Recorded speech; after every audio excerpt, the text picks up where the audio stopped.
All right, Jen, we ready to rock and roll? I think so. All right. Hey, everyone. Thanks for joining us today. For those of you who don't know me, my name is Kristen Jansen. I'm the assistant director here in the alumni office. Today, we have with us Jen Moore. She is an MTSU alumna. I'm going to let her go ahead and introduce herself, and then we will get started with the session. We're super excited. Jen, all you. All right. Thanks so much for having me. I'm excited to be here. So I'm a psychotherapist and a bunch of other mumbo jumbo, but at the end of the day, the three main tools that I use are the Enneagram, because it is life-changing and life-saving. It has definitely changed my life, how I show up in the world, how I manage my own mental health and my own emotions, and my relationships with my husband, my family, my friends. So it's changed my life. So I'm very passionate about it. I say in my practice, I have three sisters. I have the Enneagram, and then I use Ayurveda, which is a holistic way of practicing medicine through mind, body, spirit, using food for nourishment and balance. And I also use IFS, which is internal family systems, to deal with the trauma. But I start with the Enneagram. And the reason that I start with the Enneagram is because it truly does uncover the way that the personality keeps us trapped in our trauma, trapped in our drama, trapped in the stories that we tell. And I wanted to start with a quote by Richard Rohr, which is one of my teachers. And I will tell you several of my teachers, because that was one of the questions that was repeated multiple times, is like, what resources have you used? And I definitely have some favorite teachers. I think that there's a lot of great teachers out there, and there's some who have been doing this work for years and years and years. And it's just ingrained in their language, ingrained in their practice, ingrained in their lives. And so those are my teachers. But Richard Rohr is one of my favorites. And he says the Enneagram's main purpose is to help us uncover the traps that keep us from living fully and freely as our true self, so that we will use our unique, authentic gifts for the good of others and the world. So that, to me, just like, it says it all. Like, it really does. One of my teachers says, if you want to change your personal reality, we need to get to know the personality. And so it's our blind spots, how we see the world. So we see the world through our set of glasses, and everybody has a different color glasses. And so the way that we show up and the way we see the world, the way we experience the world, we think everyone experiences the world in that way. And the reality is, it's not that way. So I'm going to just start with a basic overview and go through each type. And then I want to leave some room and some space at the end for questions to come in. I have a list of questions that you guys sent in, which I so appreciate, because it tells me that you're engaged and you want to know more and you want to really dig in. So I want to get to all those, and you may have more questions at the end. So I want to be able to get to those. So the Enneagram for me is a tool. It's a transformational tool. Some people just say, oh, it's a personality tool. It's so much more than that. Yes, it's a personality tool, but it's a tool that can change your life. And it can be used, and it was originally used as a tool for self-awareness, self-discovery, and contemplation. And originally it was taught through dance, through sacred dance. Originated in 2500 BC in Egypt, and has moved and progressed its way until now. We actually have books, and there's been lots and lots of research done. So there's a long history from its beginnings, which I will go into if you decide to take one of my classes, longer term classes. But today we only have an hour, so I want to get to all the types. I do want to say that one of the main resources that I do like is the Enneagram Institute for the test. It's a $12 test. There's lots of free tests out there. And I've found the Enneagram Institute's test to be the best, the most verifiable. And it gives you like a 29-page booklet to tell you all the things that you do, why you do what you do, why you don't do what you want to do. And as my nephew said, when he took it, he was 14. He said, Aunt Jennifer, I feel so exposed. And yes, it does expose you. It exposes our shadows. It exposes those parts of ourselves that we don't like. And so sometimes when we take some of those tests and we read it, we're like, oh, that's not me at all. Sit with it for a minute. Just sit with it. Because for the first 9 or 10 months that I started studying the Enneagram, before I knew that there was this test and I was just reading about it, I totally had mistyped myself. I thought that I was a 3, the achiever, the goal setter, like all the beautiful things of a 3. And one of the questions that was repeated multiple times is, what is your type? I'm an 8. I think I'm a healthy 8. I think there's been times in my life when I wasn't healthy, and I'll go through those as well. But my point is, for the first 9 months, was convinced that I was a 3 and that my husband was an 8, because I didn't want to look at the ugly parts of myself, the shadow parts, those 8 parts that we don't like. And so all of us have shadow parts, and all of us have parts about ourselves that, oh, we cringe, we don't want to see. And so we turn away. And so if you take a test and you get your type and you're like, I don't know about that, sit with it. Just sit with it for a little bit. Don't get attached. Don't get detached. Just sit with it. And the whole reason that we do the test is just a starting point. It doesn't define us. A lot of people are like, well, you can't put me in a box. I'm not trying to put anybody in a box. It doesn't define you as, oh, you are this, and this is your excuse for doing A, B, and C. It's a starting point for an awareness. It's a wake-up call, It's like, oh, there's that thing I do that gets me in trouble. There's that thing I do that sabotages me. There's that thing I do that keeps me trapped in this same, I call it the hamster wheel. I get on that hamster wheel and then I'm stuck on that hamster wheel. And so how can I get off the hamster wheel? I can't if I'm asleep.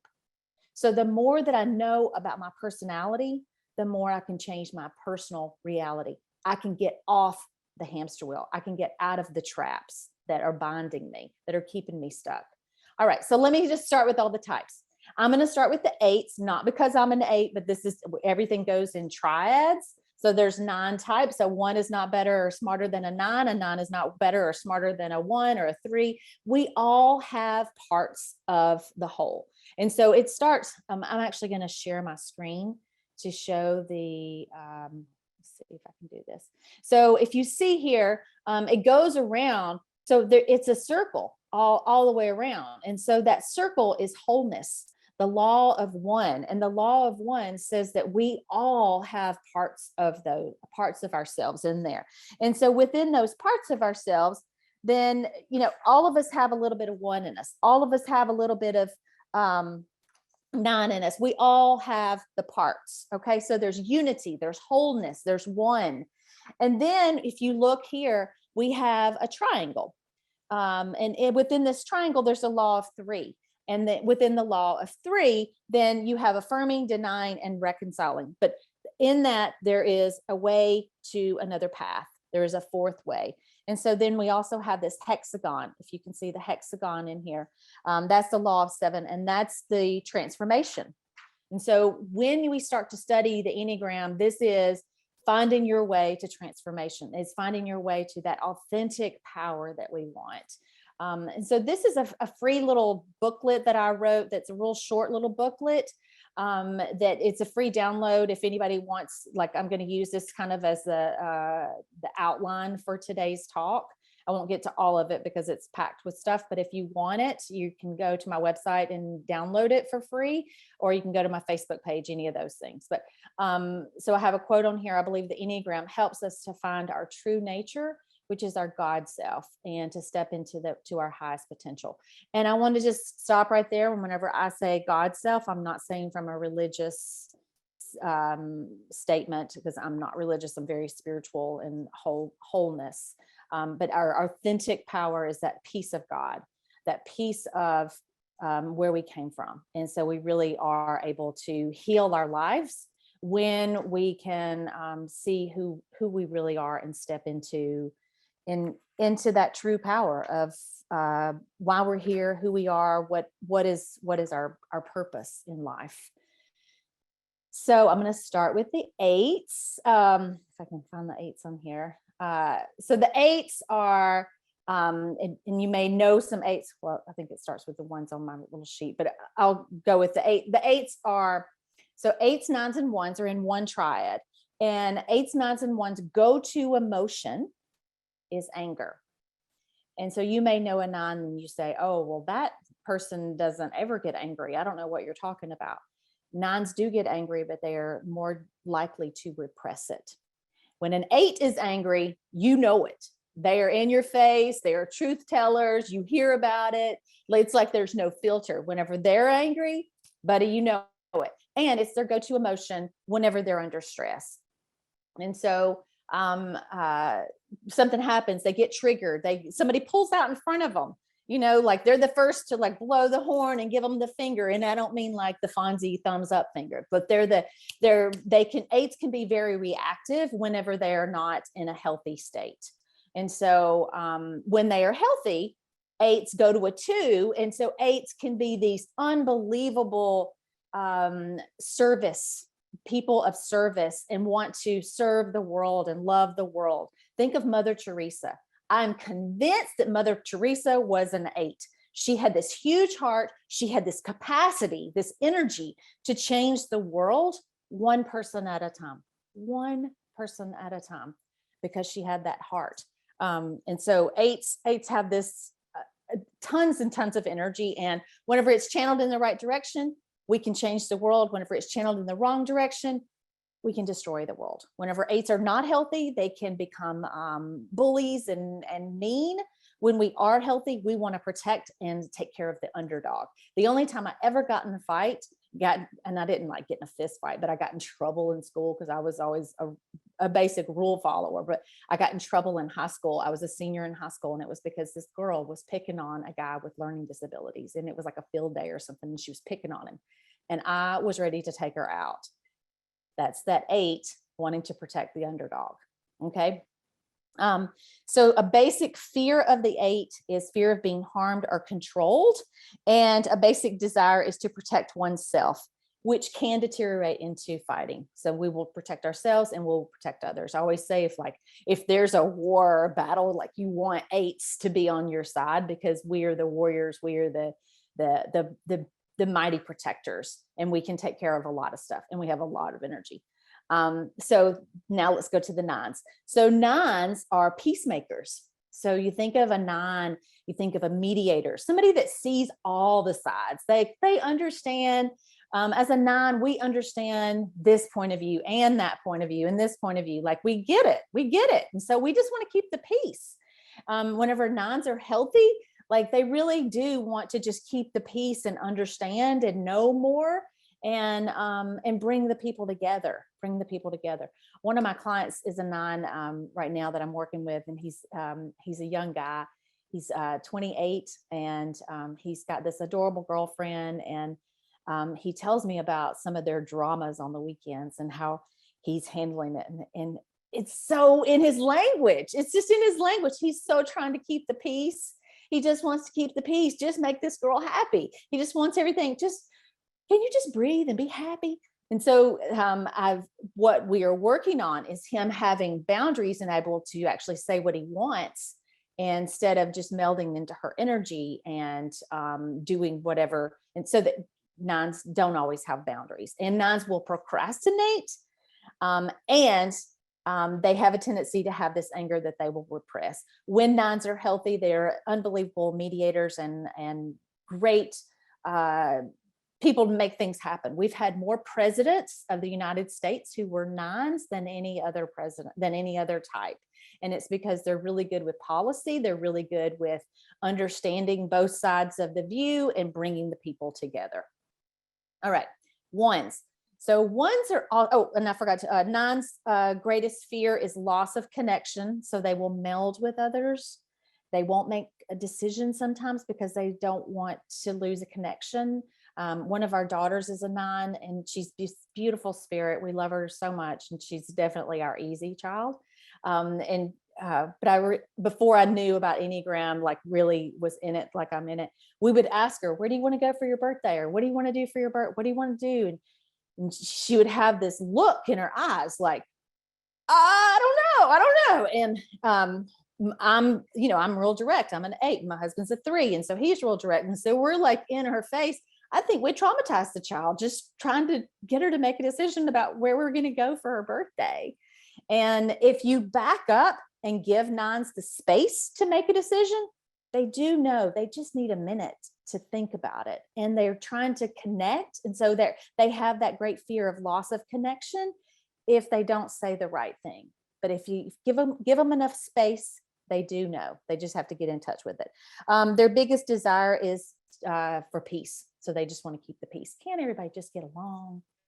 Come on, guys, just get along. All right, let's go to ones. Ones are the reformers. They are also can be known of as the perfectionist. Ones in my certification program, when I was taking my classes, there were tons of ones who were also ministers. And so ones want social justice. They want the right thing. They want integrity. They want do the right thing. Just do the right thing. Ones also have a lot of energy. So sometimes people will get confused with the ones and the eights because we do similar things because we want the right thing. And so there is that anger that will show up in when there is someone doing the wrong thing, breaking the rules, or there is a lack of social justice or justice being served. One's basic fear is being bad or corrupt or evil. And so they want the world to be right. Their desire is to have that integrity, perfectionism. Yeah, I have some ones in my life and I'm like, girl, it's fine. Just stop. Like, and they'll just keep on, keeping on. It's like you are creating chaos in your relationships because you want everything to be perfect. And life is not perfect. Life is not perfect. I say P to P. Let's have progress to peace versus trying to be perfect without peace. So P to P, P to P. All right. So that's that triad. Eights, nines, and ones are in their body. They're body centered, and anger is their go-to emotion. It just shows up different. Let's move to twos, threes, and fours.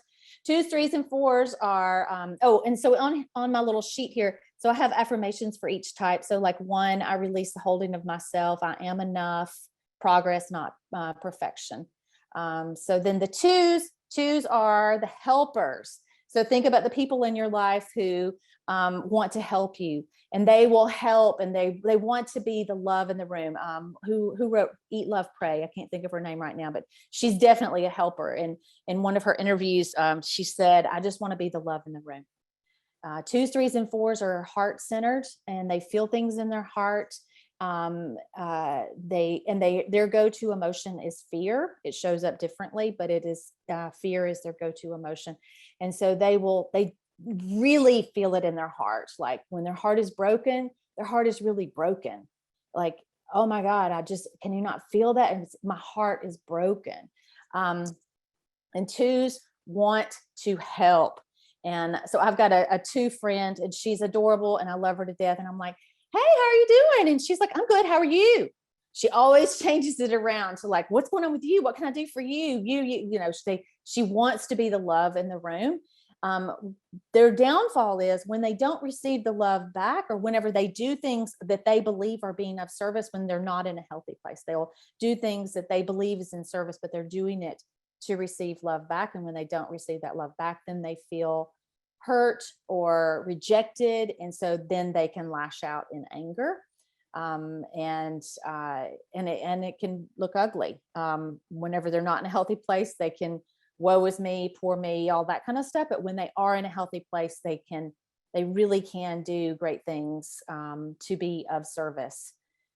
So, but it can turn to love and rage, which I have in here. There's a wheel between love and rage. And so being that love, how can I be love and know that I actually am the love? I don't have to do these things for other people in order to receive their love. Like, I am unconditional love. I am. The two most important words, if you don't walk away from anything else that I say today, the two most important words that you ever say is I am. I am that I am. So if you say I am love. I am that I am. So be mindful how you use those words. One of my clients earlier today said, I'm such a perfectionist and I just hate that about myself. And blah, blah, blah, blah. She goes on and on and on. Whoa, sister, let's back it up just 1 minute. Let's go back to that I am. I am progress to peace. I am. Be careful how you end that sentence. It's the most important. They're the most important words you say all day long. I am. So transformational, I now release all feelings of hurt and anger toward those I love, and I am love. Their two's greatest fear is of being unworthy. And so they're always trying to show up and be more and like love me, like look. That's their basic fear, and their basic desire is to be loved and to be that love in the room. All right, threes, the motivator or the achiever. Threes are so interesting. Like I said earlier, like when I first started studying the Enneagram, I was like, oh yeah, I'm a total three because I'm a goal setter. I want things to happen. I'm doing all this stuff. Yes, threes are goal setters. Threes make things happen. Threes are the Oprahs of the world, like really do make amazing things happen. Threes can also be chameleons. And so a three can be tricky. They will change roles and mirror and match what they believe you want to see. And twos, threes, and fours all want to be seen, heard, the way that they want to be seen and heard. Not necessarily the way that they are, but the way that they want to be seen and heard. Threes, as one of my teachers described threes, you can walk into a room of Buddhist monks who all have the same brown robe on.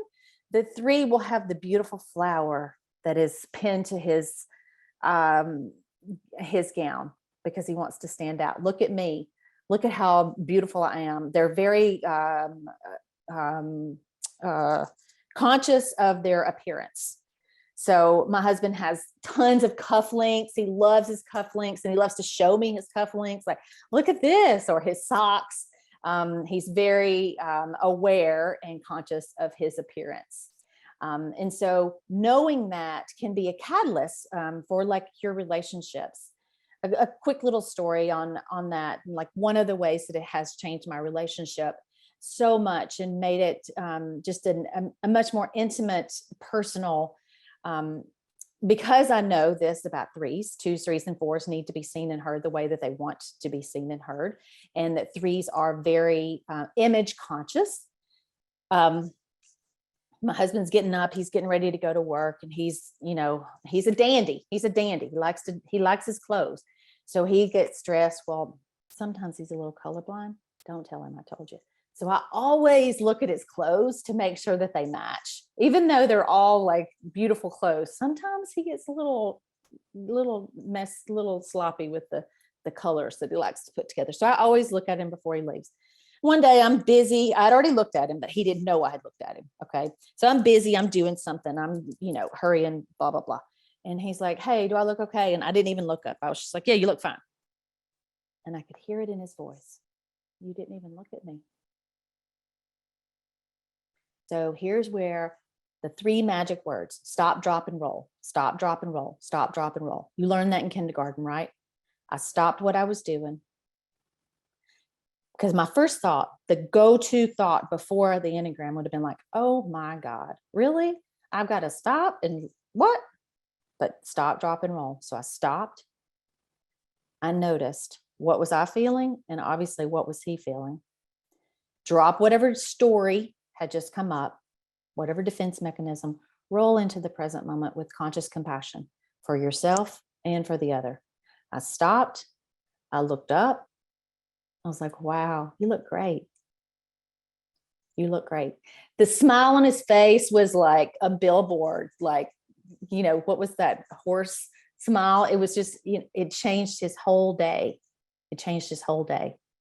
When you can give your loved one that kind of attention, when you can give a coworker that kind of compassion to understand that, wow, I really hurt his feelings by not even looking up. All of us have a tender part that is inside there, a vulnerable part that if we push the right buttons, they're going to get anxious, or they're going to get sad, or they're going to get mad or angry, whatever that emotion is. So how can I have more compassion for myself on the journey and for the other? That's in all of our relationships, whether it's family, friends, or coworkers. That's the beauty of the Enneagram, you guys. That right there. There's gold in that. All right. Stop, drop, and roll. Stop, drop, and roll. All right. Moving right along to our fours. Let's see, the artist or the individualist. They're different books, different authors have different names for each one. I like the artist and I also like the individualist.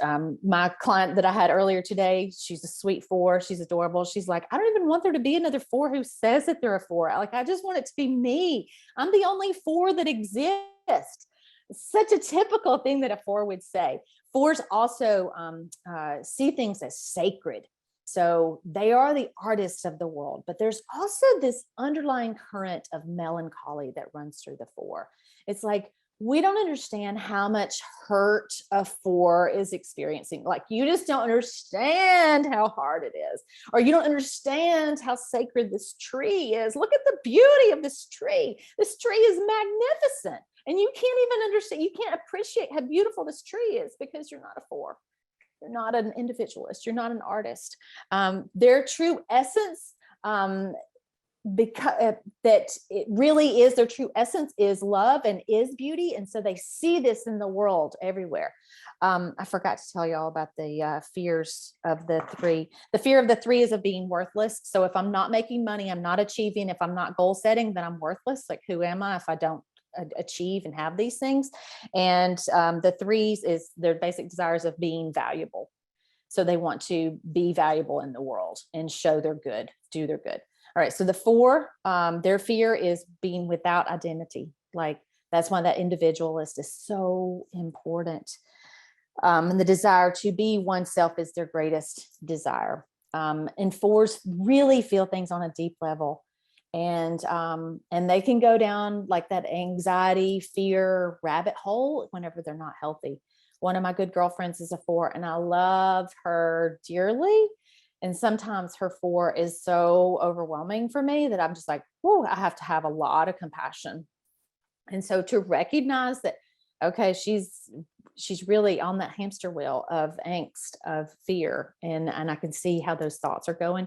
It helps me to be more present with her and to be more compassionate for myself and my patience and tolerance for her, and for her, that really is where she's going right now. So the transformation for them is to release attachment to their feelings and to know that they are resilient. I am resilient. I have one of my fours right now. She's doing some really deep work, and she's like, I'm scared. I'm really scared to do this. Like, what if I can't do it all? I'm like, girl, come on, sister, you got this. You got this. You are strong. You're resilient. You are powerful. You've got it. You've got this. They have to be reminded of just how strong that they are. Because their emotions can be so overwhelming. And fives. So fives are the thinkers or the investigators. A five is that person who will take the whole VCR apart just to understand how it works, instead of just going to Best Buy and buying a new DVR or whatever the newest, latest, greatest contraption is. But fives need to understand how things work, or they will investigate. So fives will have tons of books. Fives, sixes, and sevens are in their head, and anxiety is their go-to emotion. Fives can be really in their head, and they're thinkers. They need to understand everything. Fives are unbelievable therapists because they need to understand, and they're really good listeners. One of my five friend therapists years ago, whenever we were in this program together, I was like, you and I should do this Enneagram and IFS thing, this internal family systems thing together. And I'm like, they go together so well. And you know this, and I know this. And so I just like start telling all the things and all the ways that we could do this together. And I overwhelmed her. She was like, whew, Jennifer, good God. Like, okay. She said, here's what I'll do. Because fives have a finite amount of energy. Eights and ones have this big energy. And threes have big energy too. But fives are like, okay, I have this amount of energy, and this is how I'm going to use that energy. And if I have to do anything else, like, I don't know about that. And so she said, if you plan everything, do everything, I'll show up and I'll do my part and then I'm leaving, because that's how my energy works.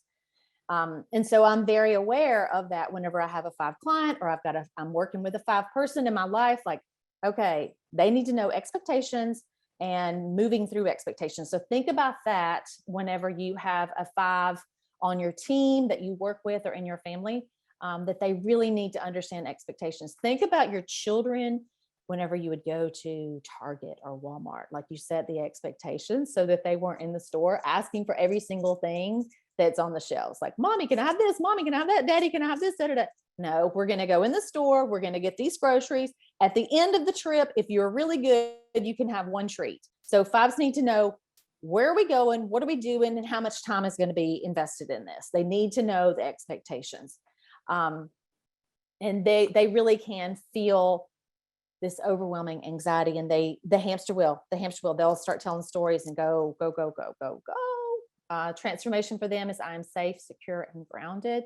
Their basic fear is of being useless, incompetent, or incapable. So thus they read and need to investigate. They need to know. I just need to know. I need to know. And their basic desire is to be competent. So they just need to understand. All right. And moving along to our 6 friends, the loyalists. So their go-to emotion, again, they're in their head and anxiety, but as my favorite teacher, Russ Hudson, who wrote, this is my very favorite book, and I'm happy to send these out in a list. I can send it to Kristen, but The Wisdom of the Enneagram. So Don Richard Riso and Russ Hudson wrote this book together. Don Riso is since passed, but Russ still offers programs. He's still writing books. He still does lots of phenomenal work. I just did one of his 12-week classes, and I could just sit and listen to Russ all day, all the time. Like he's one of my favorites. And he has tons of podcasts. He's got lots of stuff out there. He's got tons of books, tons of resources. His word for their emotion is actually a German word, and it's angst, because a 6 can feel anxiety like 10x. So it's more than just anxiety. It's like this paralyzing angst. It's like, I don't know. 6s are great to have on your team because they don't know, they'll work out every possible scenario. Well, if we do this, then this could happen. If we do that, then this could happen. If we go this way, they'll work out all the possible scenarios. When they're healthy, they're like thinking of the positive things, but they don't always trust themselves. One of my girlfriends who is a runner is a 6, and we did this like during COVID. We did this race, a virtual race. Can I tell y'all, she mapped out that route like 6 times. She ran it 3 times before we ran it, and then drove it, and she had out all the water and all the stuff. She was amazing. She had thought of every possible thing that could go wrong. So the positive side is she had planned it all out, but there was a lot of angst and worry and that kept her on that hamster wheel. And so I will call her out and say, stop 6ing on me, girl. Like, we're just going to go out and run, have fun. You're making this too. And she's like, I know, I just can't. But you know who was the first person in my house whenever my husband was in the hospital last year? Yep, that 6, that loyalist. They will be the first to show up, and they will never leave your side. They are your friends. You want them on your team. All right. Their transformation is I release my fear of being alone. I'm safe and independent. And I would also add to that I trust my intuition. They're very intuitive. They just don't always trust it. And so when a 6 can really settle down into the breath is medicine. Breath is medicine, my friends. Breath is medicine. It brings you into embodiment, into the here and now. When out of all the types, not just 6s, but especially 6, when all of us can just stop, breathe, it is medicine. It gets you into the body. Anxiety is an emotion in the future, about the future, that follows a thought about the future that may or may not happen.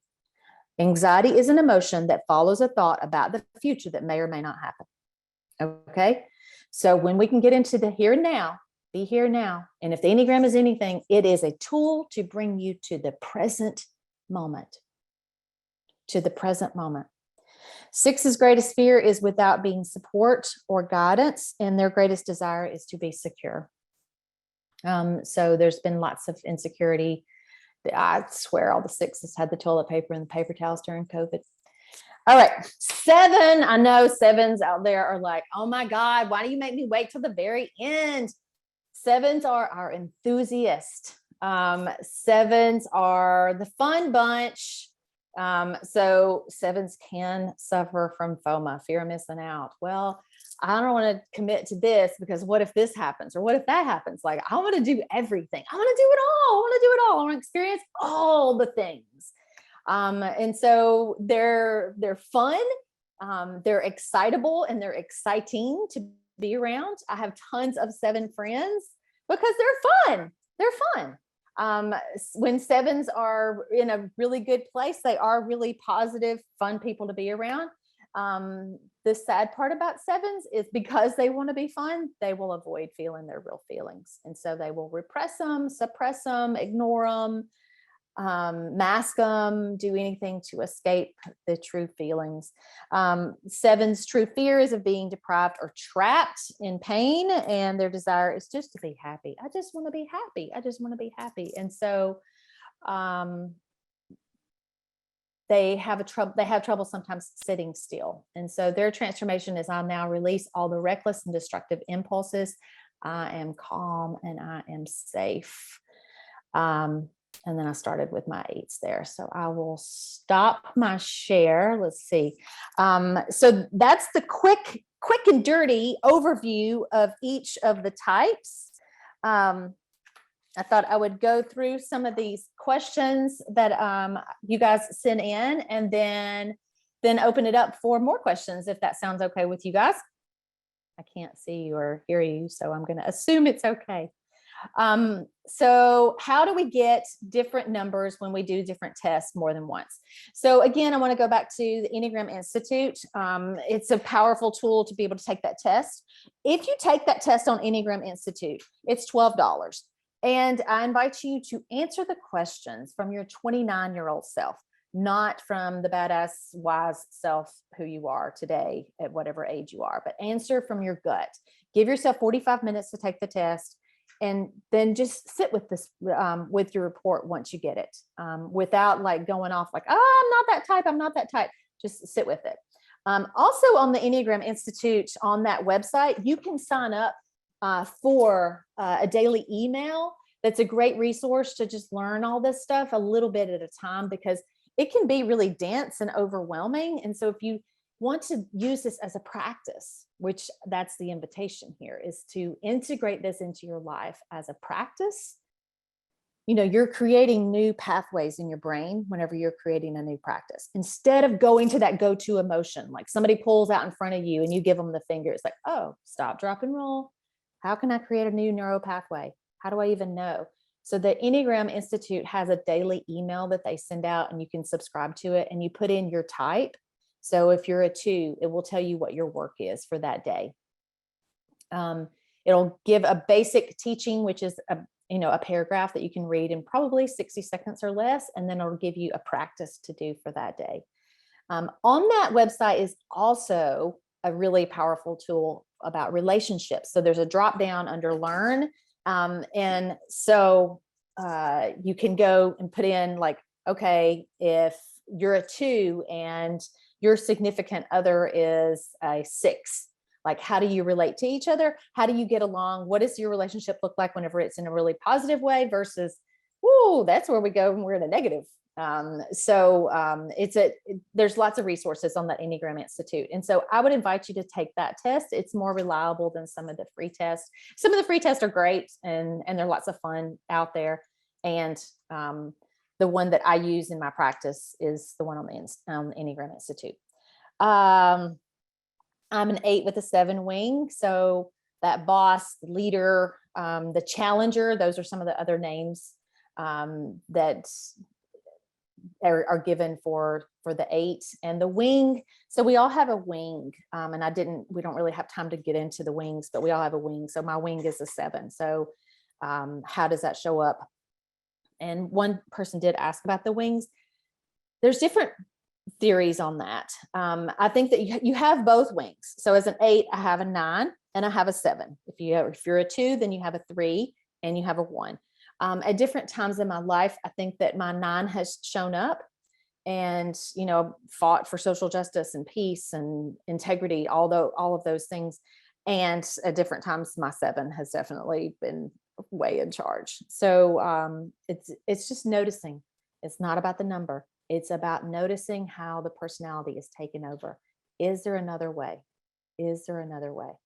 When we start to realize, wow, I really do go to that reaction really quickly. And whenever I can start to practice being in the present moment, stop, drop, and roll. That's where it changes everything. There was one question on here about does your Enneagram, let's see, about negative. How do you maintain authentic power in the midst of all negativity around us? So again, presence, presence, presence. You can walk into a room and you can change the energy of the room when you change how you show up. Mother Teresa never walked in a room and said, "Oh my God, all you people, you need a bath. You're also homeless. And get up, you smell." No. Mother Teresa walked in the room and the energy would rise to her. You become that energy when you get healthy and you know who you are. When you stand in your authentic power and you really know your essence is love, not anger, not angst, not fear, but love. You change the dynamics of your family, your community, your work environment, and there's no amount of negativity that can break that. All right. Is this a good tool for hiring people? Yes, yes, yes, yes. I use it for everything. It's my go-to for everything. Like I use it as a baseline before I do anything with anybody. I have some people that have worked with me on my team, and that's the first thing that we talk about is because then I know whenever they're stressed out, like this is how their stress shows up, and this is how I can help them along the journey and have compassion for them in that moment instead of it triggering me and then I become reactive to them.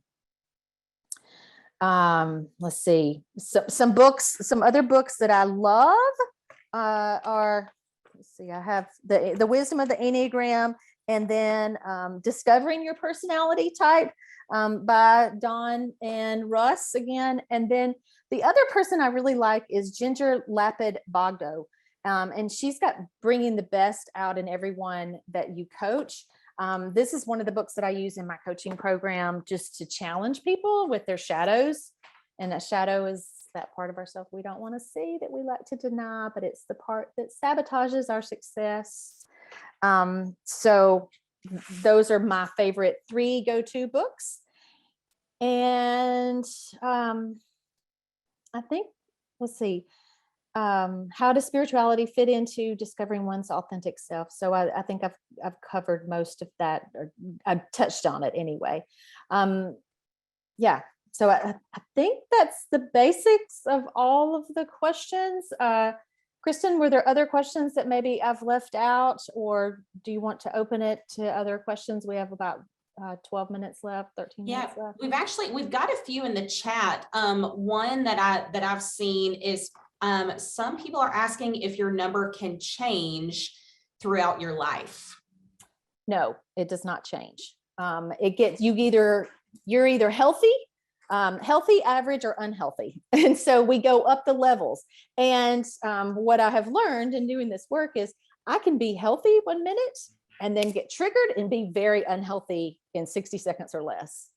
But your number does not change. And the old saying, show me a child at 7 and I will show you the man. Like that number is established well before we're 7 years old. And so we are born with this predisposition, nature versus nurture, the old argument. And so we're born with this predisposition. And then the way that our parents are, the way that we are raised, then reinforces that number. And none of us escape childhood without some kind of trauma or drama. You can have the best parents in the whole world, and at some point you're still going to, wow, like A, B, and C happen, and that's why I do these things, or this story that I continue to tell in my lives. And this is how this is how I show up. This is how I show up. And so our parents do, like, we still hear that little nagging, whoever raised you, whether it's your grandma, your aunt, your mama, your daddy, like mom and them, my Tennessee comes back to me no matter how long I've been gone, your mom and them, somebody's still. And so how we survived in the world, how we got our needs met. Whenever I say survive, I mean how we had our needs met, how we received love, how we received attention, how we received the kudos, the accolades, whatever we needed. And so there were stories that were told, and our perception of those stories. And, I have two sisters. All three of us will tell you a very different story about how we were raised and about our parents. And that's because all three of us have a very different personality type. And so you look at different families and you're like, why did there were, 4 kids in this family, 2 of them turned out this way, 2 of them turned out that way, but they were raised exactly the same. Look at the personality types. Personality types really does dictate how we show up in the world. And also it dictates like how our health, how we respond to stress, and how we respond to health. I have an upcoming program that I'm really going to delve into that more, how it does.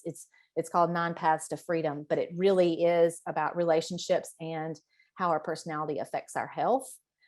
Because I see that over and over and over with either back pain, IBS, autoimmune disease, stress. How we manage stress is really like personality. You can't deny that there's a mind-body connection. And so now whenever I can really delve into my Enneagram type and understand that, oh, that's my go-to emotion. And if I could like change those thoughts about that, and then I could change the emotions, then I change the way I feel about it. Right. And I change the reaction that my body has.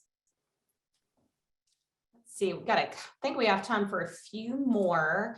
Let's see. How do you manage a relationship when you don't know the other person's number? So rule number 1 is I never guess anybody's number. I never try to type anybody. And that's hard. That's hard because I live, eat, and breathe this stuff. So I'm like, what are they? But the trick is to know, to do our work and to know that it doesn't matter what their number is, that we all have a journey. We all have some kind of hurt, some kind of pain, some kind of thing that we're trying to work out. And so the more present that I can be, the healthier that I can be, then I start to show that and demonstrate that, and it will change the relationship. It will change the relationship. Do you recommend children or teenagers to take the Enneagram test? Yeah, totally. So like I mentioned, my nephew took it when he was 14, and he was like, oh, Jennifer, I feel so exposed.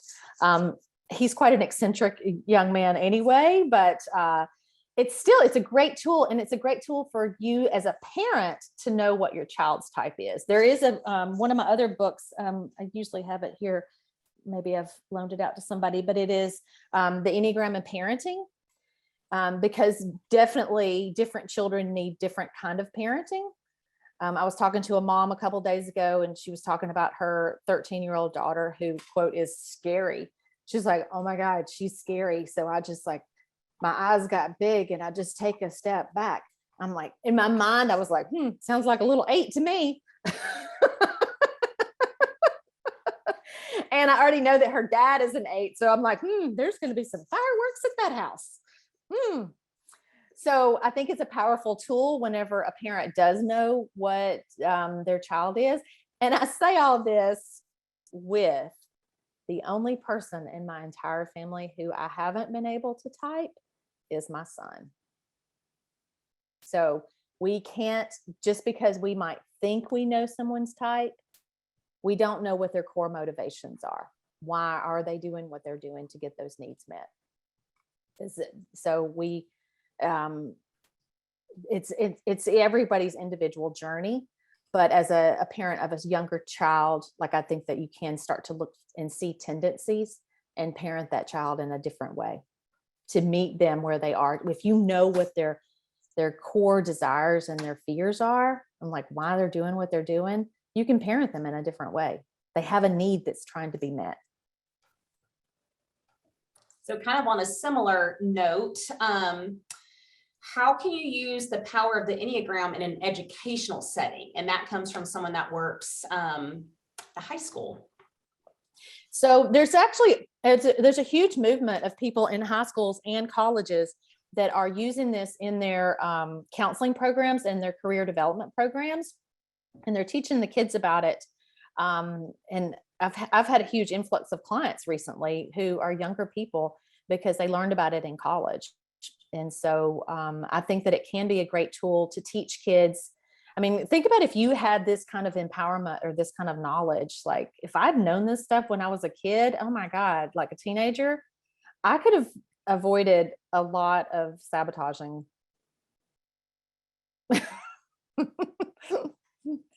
And drama, just some drama, you know? So yeah, I think it can be a powerful tool to teach kids. Let's see.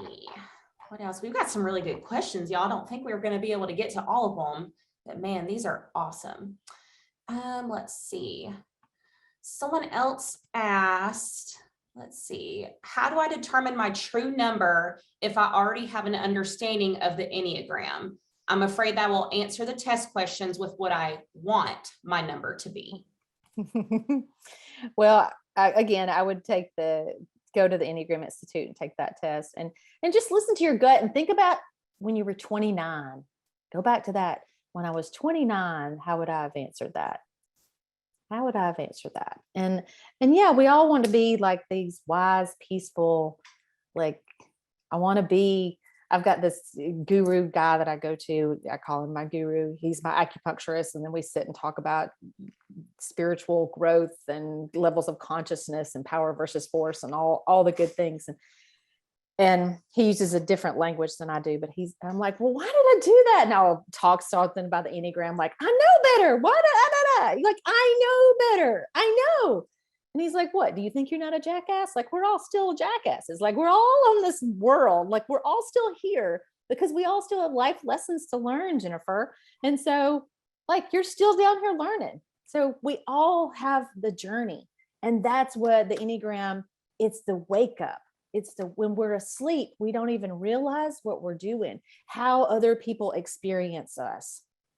That was my big wake up call whenever I started learning about the Enneagram is like my very first workshop that I went to, someone said at that time I'm a licensed clinical social worker. So that's my background is I'm licensed LCSW.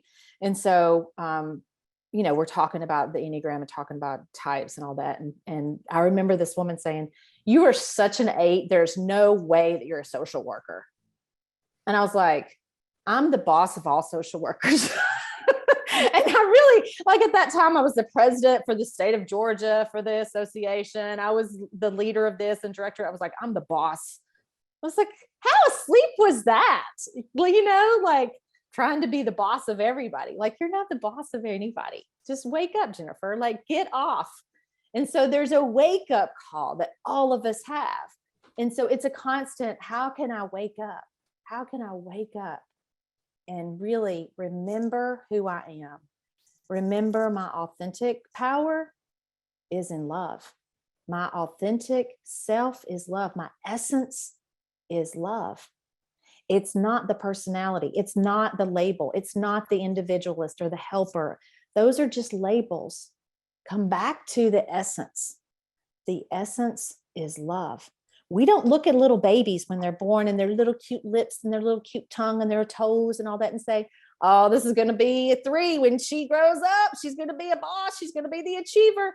No, we say, oh my God, she's love. There's nothing but a little bundle of love there. So we come from love, we return to love. We are love. How can I be more love in the world? And whenever I take that energy into my kitchen at night to cook dinner. My husband thinks I'm the best cook in the world. Guess what? I'm not. It's made with love. That's the key ingredient. When you show up with that kind of energy, your relationships change.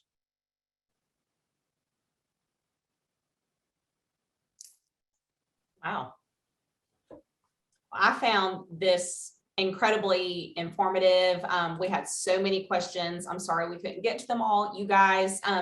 Jen, a bunch of people asked about book lists. If that's something you wouldn't mind compiling, Yeah, get I'm it happy out to to do that. y'all.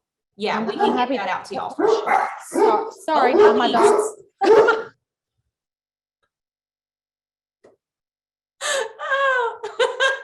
Jen says sorry. She has some really cute I dogs. have a Great Dane, and I have a little Boston Terrier. And so I think my neighbor just came in downstairs, and so they went down there.